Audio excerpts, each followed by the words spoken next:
So today we have Jai, who is from US, who was also my classmate when I was in my bachelor's. So we'll start a discussion. So Jai, I will just give you a mic. You can just talk about yourself. Just introduce yourself to my viewers. How is the Okay. US and everything? Okay. So I'm Jay Patel, and currently I'm doing my master's in software engineering at San Jose State University in US. So and me and Neil, we both were the batchmates in our bachelor's time in LD College of Engineering. That's how we know each other so well. So yeah, that's about me. And so we have done the bachelor's from same place. I'm doing my master's in USA, and the same way Neil is doing in Ireland. Yeah, and so I think in today's interview and discussion we'll talk about how what is my experience being in US. What are the things I've faced in the job terms, also in universities, that what are some of the difficulties or scenarios that I've gone through. Mm. So that's the second question where it comes what procedure you follow to get into the USA, how you got to USA, what is the university where you are studying, everything. If you can just make a comment on that. I'll start with the first thing. I think if I forget, just let me know, Neil. So first you said a procedure to get to USA. Yeah. So basically, during my bachelor's, I have some of my relatives staying in US, so they motivated me to come to US and do my masters. So in my bachelor's time, I started preparing for uh, GREs and TOEFL. That are the two exams you need to go and give, and based on the scores you get the admissions in US. So I would just describe GRE as it's a combination of maths and English. So you need to be thorough with that. And I think probably GRE scores matters a lot. If you have a good score, you can get a better university. If you have a low score, probably you need to settle for a small, I mean, less known universities. And the TOEFL is basically your proficiency of English. So how well you can speak and about writing and reading stuff. So I've gave both these exams. Then once I got my scores, I applied for certain universities in USA that I listed out, and I also joined a consultancy firm which helped me to figure out which universities I should pick for, and also for the documentation purpose.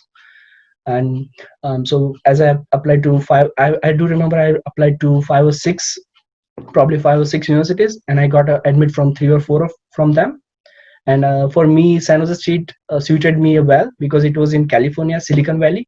I think that because as I'm a software engineer, I would prefer to be in a location where you can get good jobs, you can look for conferences, and also the motivation was I have good family background in San Jose who can support me in any scenarios. So I took for San Jose State. So I went for the visa interviews, and once the visas, and fairly, it's I think the visa interviews are also dependent on the university.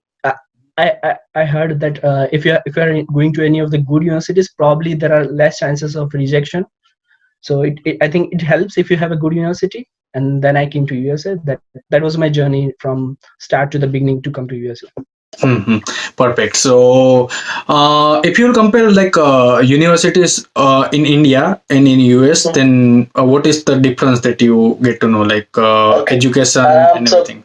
I think if I would just like to mention that if our audience are basically the students in India who are in bachelors and planning to come to masters, I would say the first thing would be that actually there is not much difference. I mean, because I have seen our batchmates from LD, me and you both, they are doing masters in great colleges in India, and they have been successful right now. Yeah. Yeah.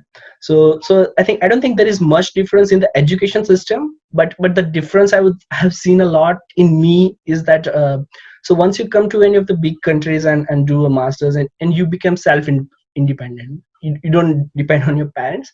So there's a different psychological thing going on in your mind. So you probably work harder, I would say, Yeah. in that sense. Yeah. Because you're dependent on yourself, you need to figure out ways by yourself, you need to study hard, you have taken a loan or you have paid a big amount of money. So that's the thing. And talking about the education system in particular, my university is probably focused more on industry. So all of my, I think majority of my faculties under whom I have studied, they have been working in a company, and then on the weekends or on any of the time when they are free, they come to university and give us lectures. So that helped me a lot in understanding that what actual technologies I should learn to be in the industry, the current technologies. While compared to India or my bachelor's, it was more into theoretical part. I just learned that what actually the theories or these things done. And talking about other universities in USA, some of them are focused more on research. So they primarily focus on going deeper into a technology or topic and digging more into it. So I think the education system is probably this almost the same, I would say, with the masters in India or in USA. Okay, perfect. So if you talk about the monthly expenses, like the US dollar as compared to Indian currency, then it is really high. So if you compare the monthly expenses, if then how much the monthly expenses that cost you, like rent plus groceries and everything? Okay, Neil. So they're talking about monthly expense. I live in Silicon Valley, or in a local terms we call it Bay Area. It's in California, so it's a kind of a too expensive area. I think in US the most expensive area would be the New York, and the second one would be the Bay Area. That's how it is. So it's a too. I mean the expenses are too high in Bay Area. So for the apartment we pay. So we are a bunch of six guys. We pay around $3,600, $3,600 for a monthly rent of the apartment. So So yeah, it's so a if you single divide, room or it's a sharing room, like so it's a 2 BHK. So we get two bedrooms, one living room and kitchen, and two bathrooms. okay. Yeah. So I share my room. I mean, so we divide it like two of the guys live in room, and two guys live in the living room. That's how we divide it like that. So basically my living cost comes up to $600, and groceries add up to something like so we all are Indians and Gujaratis. So we all cook food together, and in a term, like one day I'll cook for everyone, another day one of my friend would do it. So yeah.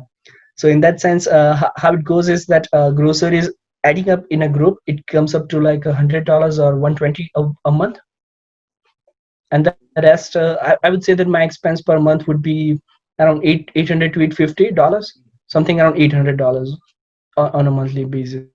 Perfect. So, is there any like part-time job scenario or anything that you can just apply for and you can do to cover your monthly expenses or not? Yeah, yes, Neil. That's a good question to ask, I would say. So part-time jobs, as in, if you are an international student, you can do an on-campus job in the university, and probably not my university provides much on-campus jobs, but I think the rest of the universities I've heard, majority of the student gets the on-campus job, whether it be in the dining cafes, or you can be RAs, research assistant, you can be TAT, teaching assistant, or any of the student assistant.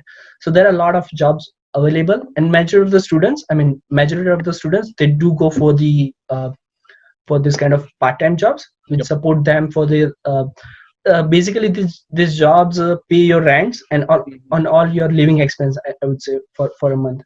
Mm-hmm. So, how much is the like per hour cost for a part-time? For wages, right? Yeah, so in California I think the minimum wages provided to anyone is $15 an hour.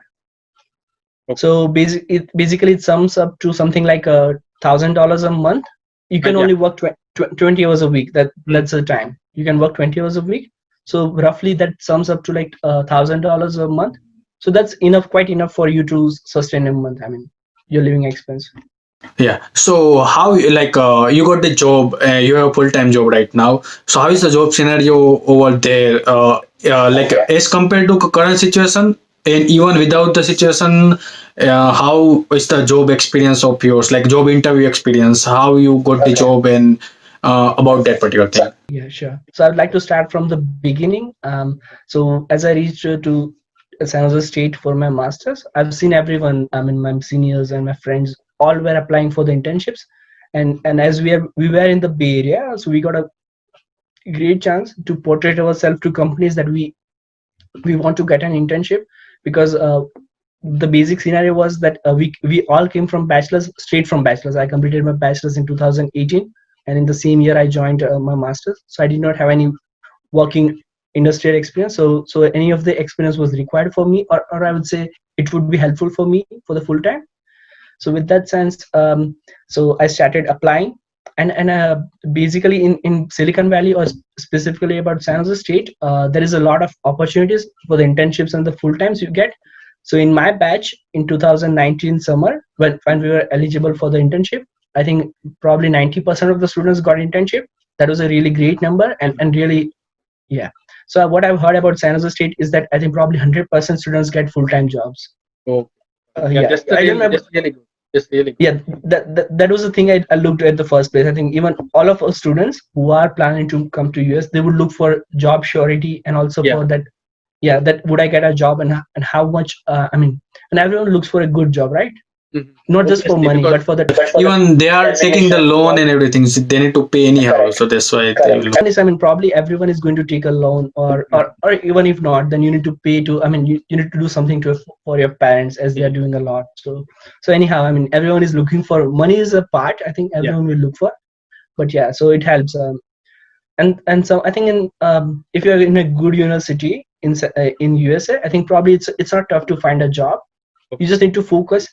So what would my suggestion be to anyone who is planning to come to US, that just focus on GREs. I mean, at your initial stage, Yep. focus on GREs. If you get a good score, I think at that time or at that maturity level, I think we don't understand that we need to work hard. If you just prepare for 1 month and get a good GRE score, it will help a lot in your future. Like Yep. if you get a good universities, you get a good background. So yeah, and what about the job interview experience? Like, if you're given more than one or anything, then you can just give. So struggled a lot initially in my internships. For internships, I almost gave like 10 interviews. Some Okay. of them were full times and the short ones. So I learned a lot initially that what I was just trying to figure out that what actual combination would work for me. Okay. And so basically the interview starts with I think the first would be coding challenge that would be given to you. So you go and give the coding challenge. Once you pass that, you get a basic interview call, probably like 30 minutes or 45 minutes. It's just a talk about your resume and about your experience, that what have you worked before, or what courses are you studying in university. And once you do that, after that you might get the serious interviews, or I would say the technical interviews, in which you need to do a wide kind of whiteboard coding, but that would be online. And then it goes, so like there would be 2 or 3 rounds, interview rounds conducted. And the questions are the things you need to prepare or you need to be thorough with would be data structures and algorithm.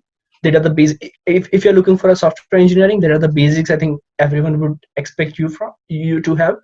Also the code knowledge or the language knowledge. If you, for example, if you're using Java, you should know the OOPJ concepts and all the stuff. So, like, final thing that I want to ask you is that if some you are from, like, you are living at the Silicon Valley, which is the hub of the IT industries and everything. So, main thing, what are the technologies that people should focus right now if they want to get a job in software development anywhere? If they are coming to US, if they are even working in India, then like even in India, like business of the IT is coming from the Silicon Valley only. Yes, correct. So, what are the main technologies that people should focus right now? Yeah. Sure. So, see, what I would think in software engineering is that what is your area of interest? I mean, if you do you want to be a full stack developer? Do you want to be back end developer? Do you want to be front end developer? And basically, I'm a kind of more interested into cloud computing or DevOps. So my roles and my interest is in DevOps. So majority of time I start to I try to learn about cloud things, about AWS. So I'll just start with the cloud computing or DevOps. Yeah. What is the pipeline or the tools, basic tools that I learned or I think that are required. So you need to have knowledge about any of the public cloud like AWS, GCP, or Azure. If you have that, that's a really plus point. I think each and every company is trying to move to public cloud in these days. If they are not, so you need to have some basic, I would not say basic understanding, but you should understand how it works and some of the services. So you need to have knowledge about containerization systems like Docker, and also container orchestration tool like Kubernetes. Yeah. Kubernetes. Basically, I work with Kubernetes and OpenShift a lot. Yeah, and also if and in particular DevOps, you need to know about Jenkins and about the I would say the DevOps pipeline. If you are going for the front end thing, the most trending one I know is React. So React, AngularJS, or JavaScript, and all the frameworks based on JavaScript. And for the backend, I think it's the old way. I think what I've heard is the Spring Boot is the one. I mean that majority of the developers you can also go with the Node.js or any similar kind of thing. Perfect. Yeah. So I guess thank you very much for your time. That's it Mhm. for my particular interview. All the best for your full time role and everything. But thank you Yeah, very much for your time. And if you want to tell anything to my viewers, like they are from mostly coming to Ireland only, but still, if you want to tell anything to my viewers, you can just tell them. yeah, sure. What I would say is that so it has been a really great talking to Neil about my experience and all about this. So thank you so much, Neil, for inviting me to this interview. And guys, if you're going to Ireland or any of the countries, I hope the very best to you. And for sure, so I would just say that if you are in India or outside, it's I think the hard work is the main thing.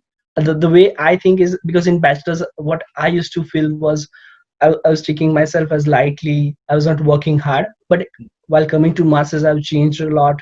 I've tried to learn things, and that helped me a lot in my future. Perfect. Yeah. So thanks a lot for your time. Thank you very much. Yeah, thank you so much, Neil, for inviting. No problem.